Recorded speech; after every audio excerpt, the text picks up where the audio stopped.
Ramdurg police ಠಾಣಾ ವತಿಯಿಂದ ಶಾಂತಿ ಸಭೆ. ಹೌದು ವೀಕ್ಷಕರೇ, ಮುಂಬರುವ ಹೋಳಿ ಹಬ್ಬ ಹಾಗೂ ರಂಜಾನ್ ಹಬ್ಬದ ಪ್ರಯುಕ್ತ ರಾಮದುರ್ಗ ಪೊಲೀಸ್ ಠಾಣಾ ಆವರಣದಲ್ಲಿ ರಾಮದುರ್ಗ ಉಪವಿಭಾಗದ ಅಧಿಕಾರಿ ಡಿವೈಎಸ್ಪಿ ಚಿದಂಬರ್ ಮಡಿವಾಳರ್, ಸಿಪಿಐ ವಿನಾಯಕ ಬಡಿಗೇರ್ ಹಾಗೂ ರಾಮದುರ್ಗ ಪೊಲೀಸ್ ಠಾಣಾ ಪಿಎಸ್ಐ ಶ್ರೀಮತಿ ಸಬಿತಾ ಮುನ್ಯಾಳ್ ಇವರ ನೇತೃತ್ವದಲ್ಲಿ ಶಾಂತಿ ಸಭೆಯನ್ನು ಏರ್ಪಡಿಸಲಾಗಿತ್ತು. ಶಾಂತಿ ಸಭೆಯಲ್ಲಿ ಹಿಂದೂ ಹಾಗೂ ಮುಸ್ಲಿಂ ಸಮಾಜದ ಹಿರಿಯರು, ಯುವಕರು ಪಾಲ್ಗೊಂಡು ತಮ್ಮ ಅನಿಸಿಕೆ ಅಭಿಪ್ರಾಯಗಳನ್ನು ಹಂಚಿಕೊಂಡರು. ಇನ್ನು ಈ ಸಮಯದಲ್ಲಿ ಸಿಪಿಐ ವಿನಾಯಕ ಬಡಿಗೇರ್ ಮಾತನಾಡಿ, ಹಬ್ಬದ ಸಮಯದಲ್ಲಿ ಯಾರಾದರೂ ಕೋಮುಗಲಭೆ ಸೃಷ್ಟಿಸುವುದು ಅಥವಾ ಗಲಾಟೆ ಮಾಡುವುದು ಕಂಡು ಬಂದರೆ ಅಂಥವರ ಮೇಲೆ ಮುಲಾಜಿಲ್ಲದೆ ಎಫ್ಐಆರ್ ದಾಖಲೆ ಮಾಡಲಾಗುವುದು ಎಂದು ಎಚ್ಚರಿಕೆ ನೀಡಿದರು. ಇದೇ ಸಂದರ್ಭದಲ್ಲಿ ಡಿವೈಎಸ್ಪಿ ಚಿದಂಬರ್ ಮಡಿವಾಳರ್ ಮಾತನಾಡಿ, ಎರಡೂ ಸಮುದಾಯದವರು ಶಾಂತಿಯುತವಾಗಿ ತಮ್ಮ ತಮ್ಮ ಹಬ್ಬಗಳನ್ನು ಆಚರಿಸಿ ಪೊಲೀಸ್ ಇಲಾಖೆ ಸೂಕ್ತ ಬಂದೋಬಸ್ತೆಯನ್ನು ಒದಗಿಸುತ್ತದೆ ಎಂದು ಹೇಳಿದರು. ಇನ್ನು ಪಿಎಸ್ಐ ಸವಿತಾ ಮುನ್ಯಾಳ್ ಕಾರ್ಯಕ್ರಮಕ್ಕೆ ಸ್ವಾಗತಿಸಿ ವಂದಿಸಿದರು. ಈ ಒಂದು ಶಾಂತಿ ಸಭೆಯಲ್ಲಿ ಹಿಂದೂ ಹಾಗೂ ಮುಸ್ಲಿಂ ಸಮಾಜದ ಎಲ್ಲ ಹಿರಿಯರು, ಯುವಕರು ಉಪಸ್ಥಿತರಿದ್ದರು. ಅವರನ್ನೆಲ್ಲರೂ ಗಮನದಲ್ಲಿಟ್ಟುಕೊಂಡು ಈ ಹಿಂದೆ ಯಾವುದೂ ಅಹಿತಕರ ಘಟನೆ ಆಗದಂಗೆ ಶಾಂತಿ ಸುವ್ಯವಸ್ಥೆಯಿಂದ ಹಬ್ಬವನ್ನು ಆಚರಣೆ ಮಾಡ್ಕೊಂಡು ಬಂದಿರಿ. ಮುಂದೆಯೂ ಕೂಡ ಯಾವುದೇ ಅಹಿತಕರ ಘಟನೆಗಳಾಗದಂಗೆ, ಆಮೇಲೆ ಅಂಥ ಘಟನೆಗಳು ಸಂಭವಿಸಿದ್ರೆ ನಮ್ಗೆ ಇಮಿಡಿಯೇಟಾಗಿ ನಾವು ತಿಳಿಸುವಂಥ ಕೆಲಸ ಮಾಡಿರಿ. ಅದಕ್ಕೆ ನಾವೆಲ್ಲರೂ ನಿಮ್ಗೆ ಸಹಕಾರ ಕೊಡ್ತೀವಿ. ಹಬ್ಬಗಳಾಗೇ ಉಳಿಬೇಕು, ಅದನ್ನು ಶಾಂತಿ ಕದರುವಂಥ ಕೆಲಸ ಮಾಡಬಾರ್ದು ಅಂತ ಹೇಳಿದ್ದಕ್ಕೆ ಸಾಹೇಬರಿಗೆ ಧನ್ಯವಾದಗಳನ್ನು ತಿಳಿಸ, ಇಲ್ಲಿವರೆಗೆ ತಾವು ಕೂಡ ಶಾಂತ ರೀತಿಯಿಂದ ಕುಂತು ನಮ್ಮ ಕರೆಗೆ ಹೋಗೊಟ್ಟು ಈ ಒಂದು ಶಾಂತಿ ಸಭೆಯಲ್ಲಿ ಭಾಗವಹಿಸಿದ್ದೀರಿ. ತಮ್ಮೆಲ್ಲರಿಗೂ ಕೂಡ ನಮ್ಮ ರಾಮದುರ್ಗ ಪೊಲೀಸ್ ಠಾಣಾ ವತಿಯಿಂದ ತುಂಬು ಹೃದಯದ ಅಭಿನಂದನೆಗಳನ್ನ ಸಲ್ಲಿಸಿ ಶಾಂತಿ ಸಭೆಯನ್ನು ಇಲ್ಲಿಗೆ ಮುಕ್ತಾಯಗೊಳಿಸಿದ್ದೀವಿ. ಏನು ಮಾಡಿದ್ರೆ ಏನಾಗತ್ತಂತ ಹೇಳಿ ಒಬ್ಬ ವ್ಯಕ್ತಿ ಪೋಸ್ಟ್ ಮಾಡೋದ್ರಿಂದ ಅದನ್ನ ಹೊಳ್ಳಿ ಮತ್ತೆ ಇನ್ನೊಬ್ಬ ಪೋಸ್ಟ್ ಮಾಡಿದ್ರೆ ಇನ್ನೊಂದು ಧರ್ಮಕ್ಕೆ ಅವಹೇಳನಕಾರಿ ಆಗ್ತೈತಿ. ಅಂಥವುಗಳನ್ನ ಯಾರು ಮಾಡಬಾರ್ದು. ಮತ್ತು ಈಗ ಎಕ್ಸಾಮ್ಸ್ ಅದಾವ, ಎಲ್ಲರಿಗೂ SSLC ಎಕ್ಸಾಮ್ ಅದಾವ, ಆಮೇಲೆ PUC ಎಕ್ಸಾಮ್ಗಳದಾವ. ಅದಕ್ಕೆ ಸಂಬಂಧಪಟ್ಟಂಗೆ ಎಲ್ಲ ವಿದ್ಯಾರ್ಥಿಗಳು ಅಭ್ಯಾಸ ಮಾಡ್ತಿರ್ತಾರೆ. ಅದ್ರ ಸಂಬಂಧಪಟ್ಟಂಗೆ ರಾತ್ರಿ ಹೆಚ್ಚಿಗೆ ಟೈಮ್ಗಳು ಹಲಿಗೆಲ್ಲ ಬಾರಿಸ್ತೀರಿ ಎಲ್ಲರೂ. ನಾವು ಹೋದಾಗೆಲ್ಲ ಹೇಳಿದ್ದೀವಿ. ಅದನ್ನು ನೋಡಿ ನಿಮ್ಮ ಮನೆಯಾಗ ಇರ್ತಾರೆ ವಿದ್ಯಾರ್ಥಿಗಳು, ಬೇರೆದವ್ರ ಮನೆಯಾಗ ಇರ್ತಾರೆ, ಅವ್ರದ್ದು ಲೈಫ್ ಇರ್ತೈತಿ.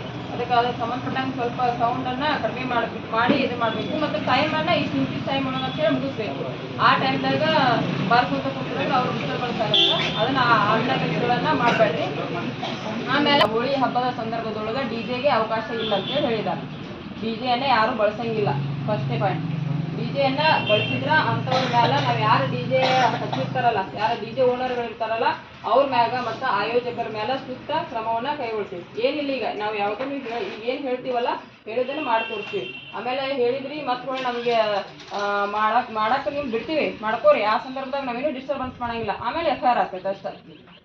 ನೆಕ್ಸ್ಟ್ ನಾವೀಗ ಹೇಳ್ತೀವಲ್ಲ ಅದನ್ನು ಪಾಲನೆ ಮಾಡಲಿಲ್ಲ ಅಂದರೆ ನೀವು ಮತ್ತೂ ಕೂಡ ಅವಾಗ ಮಾಡಿದ್ರಂದ್ರೆ ನಾವು ನೆಕ್ಸ್ಟ್ FIR ಮಾಡ್ತೀವಿ. ಬೇರೆ ಏನು ಕರೆದಾತು ನಿಮ್ಗೆ ಹೇಳಂಗಿಲ್ಲ, ಭಯಂಗಿಲ್ಲ, ಏನೂ ಮಾಡೋದಿಲ್ಲ. FIR ಮಾಡ್ತೀವಿ. ಅದ್ರ ಬಗ್ಗೆ ತಾವೆಲ್ಲರೂ ಕಾನ್ಸಂಟ್ರೇಟ್ ಆಗಬೇಕು. ನಮ್ಗೆ ಏನಾದರೂ ಹೇಳುವಂಥದ್ದಿದ್ರೆ ಇಂತಿಂಥ ಹಬ್ಬಗಳನ್ನು ನಾವಿನ್ನ ಏನೇನು ಮಾಡಾಕ್ತೀರಿ, ನಿಮ್ಮ ಕಡೆಯಿಂದ ನೀವು ಯಾವ ಒಂದು ಕಾರ್ಯಕ್ರಮ ಮಾಡತ್ತಾರ ಅಲ್ಲಿ ದಿನಾಂಕ 4/3/2026 ಬೆಳಿಗ್ಗೆ 9 ಗಂಟೆಗೆ ನಾವು ಒಂದು ರಂಗೋತ್ಸವ ಕಾರ್ಯಕ್ರಮ ಮಾಡಿದ್ದೀವಿ. ಆ ಕಾರ್ಯಕ್ರಮ 9ರಿಂದ 12 ಗಂಟೆ, 3ರಿಂದ 4 ತಾಸು ಅಷ್ಟೇ ಕಾರ್ಯಕ್ರಮ ಇರ್ತೈತಿ. ಅದು ಒಂದು ಸಾರ್ವಜನಿಕ ಸ್ಥಳದೊಳಗೆ ಮಾಡಕತ್ತಿದ್ರೆ ನಾವು ಒಂದು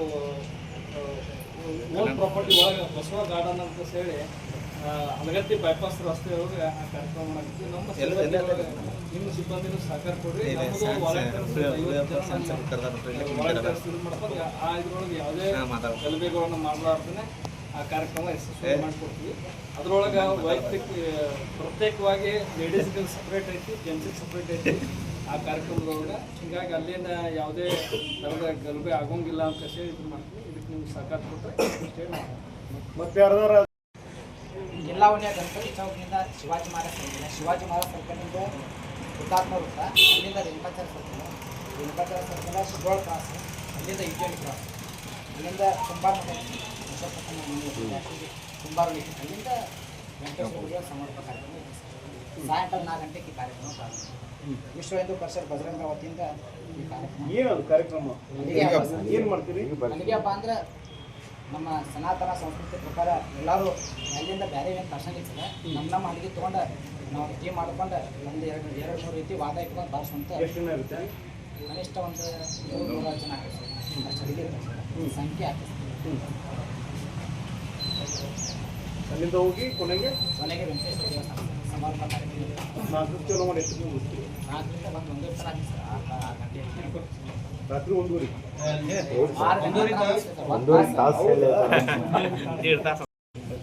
ಒಂದು ಸೇಮ್ ಟೈಮಲ್ಲಿ ರಂಜಾನ್ ಸಹಿತ ಇರೋದ್ರಿಂದ ನೀವು ಯಾರಿಗೇ ಬಣ್ಣ ಹಾಕ್ರಿ ಅವ್ರ ಒಪ್ಪಿಗೆ ಮೇಲೆ ಹಾಕಿ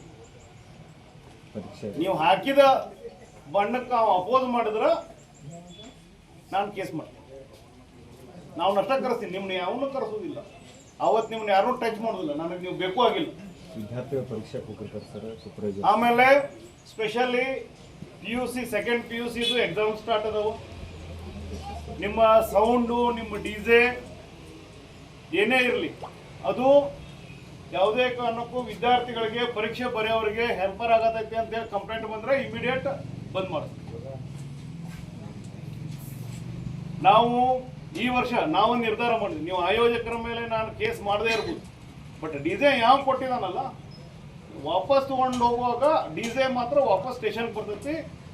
ಅದೇ ನಾವು ಮನೆಗಂತೂ ಹೋಗುದು. DJ ಓನರ್ಸ್ಗೆನ ನೀವು ಕರೆಸ್ರೆ ಹೋಗ್ಬೋದು.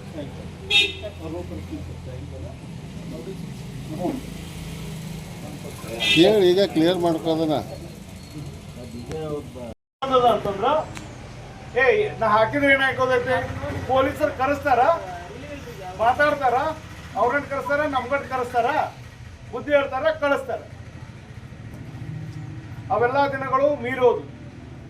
ಯಾವನು ಕರೆಸೋದಿಲ್ಲ, ಮಾತಾಡೋದಿಲ್ಲ, ಏನಿಲ್ಲ. ಡೆರೋಗೇಟರಿ ಪೋಸ್ಟ್ ಅದ, ನಾವು ನೋಡಿದ್ರೆ ನಮ್ಗೆ ಅನಿಸಿತ್ತು ಹೌದು ಇದು ಬೇರೆದವರಿಗೆ ಹರ್ಟ್ ಆಗುವಂತಹ ಪೋಸ್ಟ್ಗಳದಾವ ಅಂತ ಅನಿಸಿತ್ತಂದ್ರೆ FIR ಮಾಡ್ತಾರೆ. ನೀವು ಹೋಗಿ ಕ್ವಶನ್ ಮಾಡ್ರಿ, ನಿಮಗೆ ಸಾಕಷ್ಟು ಅವಕಾಶಗಳು. ನ್ಯಾಯಾಲಯ ಅದ, ಮಾನ್ಯ ಉಚ್ಚ ನ್ಯಾಯಾಲಯ ಐತಿ, ಸರ್ವೋಚ್ಚ ನ್ಯಾಯಾಲಯ ಐತಿ. ನೀವು ಎಲ್ಲಾದರೂ ಅದನ್ನು ಪ್ರಶ್ನೆ ಮಾಡ್ಬೋದು. ನಾವು ಯಾವುದನ್ನು ನೀವು ಬೇಡ ಅಂತ ಹೇಳುವುದಿಲ್ಲ. ಆದ್ರೆ ಆ ಸಮಯಕ್ಕೆ ನಾವು ಮಾತ್ರ ಇನ್ನು ಮುಂದೆ FIR ಅಂತೂ ಗ್ಯಾರಂಟಿ ಮಾಡ್ತೀವಿ.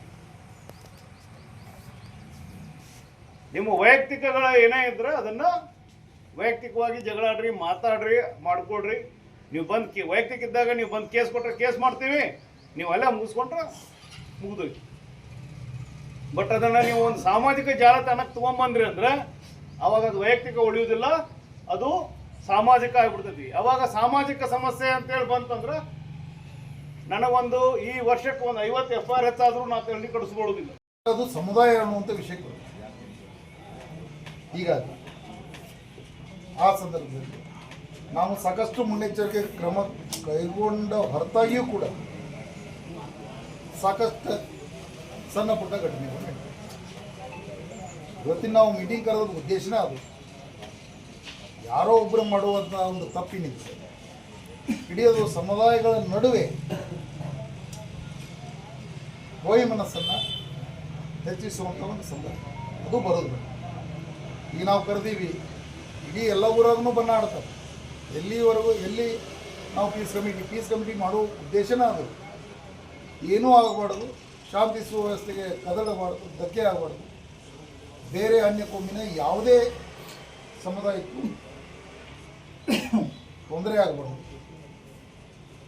ಅವರ ಭಾವನೆಗಳಿಗೆ ಧಕ್ಕೆ ಆಗಬಾರ್ದು. ಯಾಕಂದ್ರೆ ನಾ ಮಾಡಿದಂಗೆ ಇನ್ನೊಬ್ರು ಮಾಡ್ಬೇಕಂತಿಲ್ಲ, ಇನ್ನೊಬ್ರು ಮಾಡಿದಂಗೆ ಮತ್ತೊಬ್ರು ಮಾಡೋಕ್ಕಂತಿಲ್ಲ. ಯಾರಿಗ್ಯಾರು ಇನ್ಸಿಸ್ಟ್ ಮಾಡೋ ಅವಶ್ಯಕತೆ ಇಲ್ಲ. ಈ ರೀತಿ ಯಾಕೆ ಮಾಡಿದ್ದೇನೆ ಅಂತ ಪ್ರಶ್ನೆ ಮಾಡುವ ಅಗತ್ಯನೂ ಇಲ್ಲ, ಅವಶ್ಯಕತೆನೂ ಇಲ್ಲ, ಅಧಿಕಾರನೂ ಯಾರಿಗೂ ಇಲ್ಲ. ಆದರೆ ಅವ್ರು ಮಾಡೋದಕ್ಕೆ ಅವ್ರಿಗೆ ಪಡಿಗೆ ಬಿಡೋದಕ್ಕೆ, ನಾವು ಮಾಡೋದಕ್ಕೆ ನಮ್ಮ. ಅದರಿಂದ ತೊಂದರೆ ಇಲ್ಲಿ ನಾವೊಂದು 50 ಜನ ಬಂದಿದ್ವಿ. ಈ 50 ಜನರ ಮುಖಾಂತರ ನಾವು 500 ಜನಕ್ಕೆ ಮೆಸೇಜ್ ನೀವು ಕೊಡ್ತೀರಿ. ಆ 500 ಜನ 5000 ಜನಕ್ಕೆ ಮೆಸೇಜ್ ಕೊಡ್ತೀವಿ. ಇದೆಲ್ಲರ ಹಿಂದಿನ ಉದ್ದೇಶ ಬೇರೆ ಏನಿಲ್ಲ. ಊರಲ್ಲಿ ಶಾಂತತೆ ಕದಡ. ಹಬ್ಬಗಳು ಬರ್ತಾವೆ ಹೋಗ್ತಾವೆ, ವರ್ಷ ಬರ್ತಾವ್ರಿ, ಹಬ್ಬಗಳು ನಿಂದಿರೋದಿಲ್ಲ. ಆದರೆ ಹಬ್ಬಗಳು ನಿಂದಿರಿಸುವಂಥ ಪರಿಸ್ಥಿತಿ ನಾವು ತಂದ್ಕೋಬಾರ್ದು. ಆಗ್ತಾವೆ. ನಾನು ಸಿಂದಗಿ CPI ಇದ್ದಾಗ ಗಣೇಶ ಹಬ್ಬ ಪ್ರೊಸೆಷನ್ ಮಾಡ್ತಿದ್ರು. ಬೇರೆ ಒಂದು ಮುಸ್ಲಿಂ ಸಮುದಾಯದವರು ಅವರು ಹಬ್ಬಗಳು ಮಾಡ್ತಿದ್ರು, ಪ್ರೊಸೆಷನ್ ಎಲ್ಲ ಮಾಡ್ತಿದ್ರು. ಯಾವುದೋ ಒಂದು ಸಂದರ್ಭದಲ್ಲಿ ಒಂದು ಘಟನೆ ನಡೀತು. ಆಮೇಲೆ ಯಾವ ರೂಟ್ ಇತ್ತು ಪ್ರತಿ ವರ್ಷ ನೂರಾರು ವರ್ಷದಿಂದ ಮಾಡಿಕೊಂಡಂತ ಬಂದಂಥ ಆ ಏನು ಪ್ರೊಸೀಜನ್ ರೂಟ್ ಇತ್ತು ಇಬ್ಬರಿಗೂ ಬಂದಾಗಿಬಿಡ್ತು. ಇದು ಅವಶ್ಯಕತೆ ಇದೆಯಾ ಅಂತ. ಮೊನ್ನೆ ನಿಮಗೂ ಗೊತ್ತಿದೆ ಬಾಗಲಕೋಟೆಯಲ್ಲಿ ಆದಂಥ ಘಟನೆಗಳು ಆಗಿ ಹೋಗ್ಬಿಡ್ತಾವೆ. ಬಟ್ ಅದರ ಬೆಳವಣಿಗೆಗಳು ಭಾಳ ಸ್ಟ್ರಾಂಗ್ ಆಗಿರುತ್ತೆ, ಪರಿಣಾಮ ಭಾಳ ಕೆಟ್ಟದಾಗಿರುತ್ತೆ, ಘಟನೆಗಳು ಹಾಕೋ. ಆದರೆ ಆ ನಂತರ ಕಾನ್ಸಿಕ್ವೆಂಟ್ ಇಶ್ಯೂಸ್ ಏನದ ಭಾಳ ತೊಂದರೆ. ಆ ತೊಂದರೆ ಯಾರಿಗೆ ಆಗುತ್ತೆ? ಊರಣ್ಣವ್ರಿಗೆ ಆಗುತ್ತೆ. ಭಾಳ ಮಂದಿ ಏನು ತಿಳ್ಕೊಂಡಾರೋ ಪೊಲೀಸರಿಗೆ ಆಗುತ್ತೆ. ಸಹಜವಾಗಿ ಬರ್ತವೆ. ಇವತ್ತು ಸಂಡೇ ಐತಿ, ಇವತ್ತು ಯೂನಿಫಾರ್ಮ್ ಹಾಕೊಂಡು ನೌಕರಿ ಮಾಡಕತ್ತೀವಿ. ನಾಳೆ ಮಂಡೇ ಐತಿ, ನಾಳೆನೇ ಯೂನಿಫಾರ್ಮ್ ಹಾಕೊಂಡು ನೌಕರಿ ಮಾಡ್ತೀವಿ. ನಮ್ಮಂತೂ ಬಿಡ್ಲಾರ ಕರ್ಮ ಅನ್ನೋಕ್ಕಿಂತ ತಪ್ಪೋದು. ನಮಗೇನು ಡಿಫ್ರೆನ್ಸ್ ಆಗಲ್ಲ. ಆದರೆ ಇದೇ ಊರಾಗ ಬಾಳಿ ಹುಟ್ಟಿದ್ದು ಇಲ್ಲೇ, ಇರೋದು ಇಲ್ಲೇ, ಸಾಯೋದು ಇದ ಮಣ್ಣಾಗ. ಅದರ ಮೇಲೆ ನೀವು ಅರ್ಥ ಮಾಡ್ಕೊಳ್ತೀರಿ ಯಾರಿಗೆ ತೊಂದರೆ ಇಲ್ಲ. ಯಾರೋ ಒಬ್ಬ ಕಿಡಿಗೇಡಿ ಮಾಡಿದ ಒಂದು ಕೆಲಸಕ್ಕೆ, ಕಿಡಿಗೇಡಿಗಳು ಒಂದು ಗುಂಪು ಮಾಡಿದ ಕೆಲಸಕ್ಕೆ ಸಮುದಾಯಗಳ ನಡುವೆ